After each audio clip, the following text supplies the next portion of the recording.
Қайырлы күн, қымбатты достар. Мен сіздермен тағы да орынша. Мына жерде мен асар баспана туралы айтқым келіп тұр. Асар баспананы көп адамдар пирамида деп жатыр, бірақ ол ешқандай пирамида емес. Асар баспана өндіріс. Ол бар жоғы 2-ақ жыл болып басталғанына. Асар баспана кішкене сәби секілді жаңадан басталып, қаз-қаз тұрып келе жатқанда, мына жалған жала жабылып, қазір қиын сәттерді бастан кешуде, бірақ бұл мәселе шешіледі деп есептеймін. Асар баспана неліктен халықты жаулап алды? 96 мың халықты жаулап алды. Неліктен 96 мың халықтың бірде біреуі асар баспанадан жәбір көрдім, зардап шектім деп арыз жазбайды?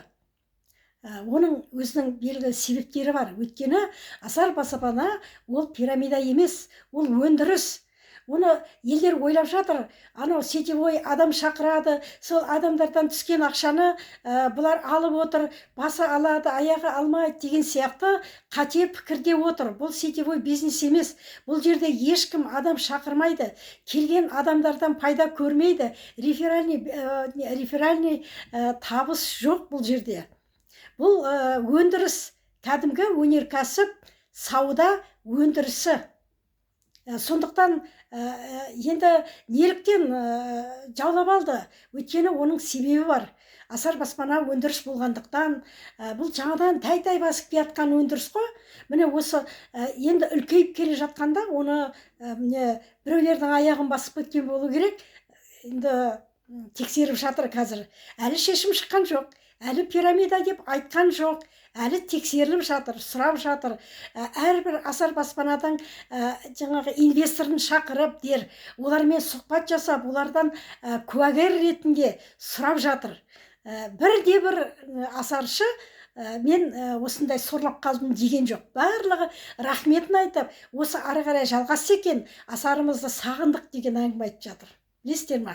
Енді өткенде бір заңгер кісі айтады, маған сол кісінің айтқаны өте ұнады.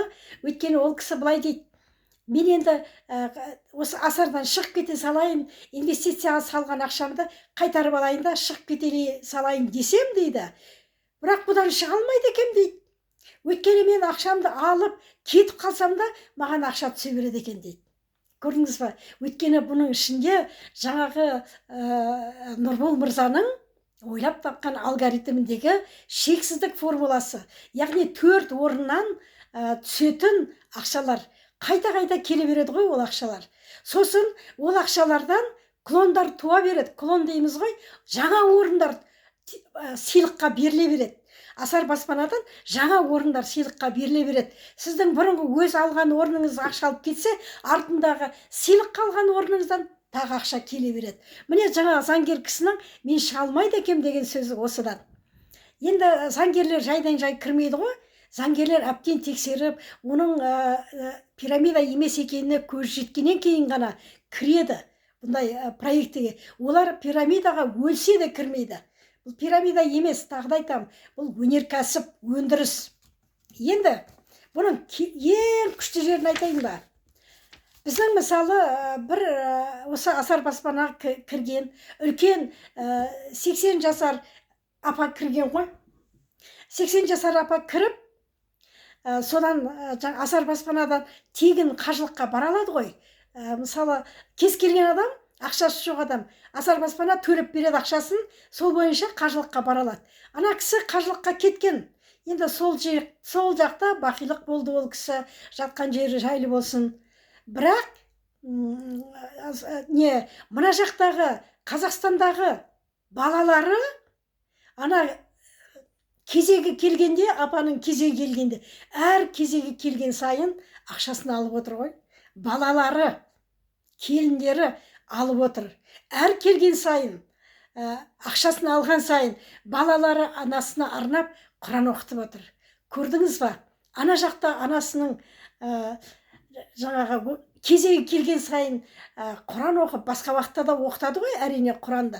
Бірақ кезегі келген сайын Құран оқытып жатқан, қандай керемет. Міне ана кісі арғы жақта әр ақша алған сайын бір аунап түсіп жатқаны ақиқат. Сол сияқты бізде тағы да бір кісі бар, ол кісінің жолдасы қайтыс болды. Бірақ жолдасы да ол елімізде жолдасы да осы асар баспанаға кірген. Ол кісі қайтыс болды, енді ауырып, енді қайтыс болса да ол кісінің алған орындарынан ақшасын отбасы алып отыр. Міне, көрдіңіз ба? Өйткені ол кісі инвестор ғой. Қайтыс болса да жаңа инвестор болғандықтан ай сайын ақшасы түсіп тұрады. Ай сайын кезегі келген сайын тағалып тұрады. Міне. Сол сияқты осы асар баспанада бір жас жігіт, мысалы өткенде жазды, мен асар баспанаға былтыр кіріп дейді. Осы асар баспаның арқасында үйлену тойымды асар баспананың ақшасына өткіздім дейді. Ешқандай кредит алған жоқпын дейді. Егер асар баспана болмағанда кредит алатын бедім, қарызға батар медім. Мына асар баспананың арқасында Аллаға шүкір, мен кредит алмай тойымды өткіздім. Қазір мына енді осыдан шыққан ақшаға шетелдерге қыдырып, Қазақстанның түкпір-түкпіріндегі әдемі жерлерді көріп жүрміз дейді. Көрдіңіз ба? Қандай благородный не ғой, асар баспана. Міне просто бұны қазір тексеріп жатыр енді. Алла жаса босайды деп сенімдемін. Өйткені бұны тексергенде бұған жаңа біреудің аяғын басып кеткен шығар енді. Тексерген кезде жаңағы ойлаймын, тексеріп жатқандар адамдар басында түсінбей пирамида деп жапқан шығар деп ойлаймын да. Ал енді бәрін түсінгеннен кейін босатады деген үміттеміз, әділдікпен шешеді деген үміттеміз. Осындай керемет нәрсені шығарған, мен ойлаймын, мына Нұрбол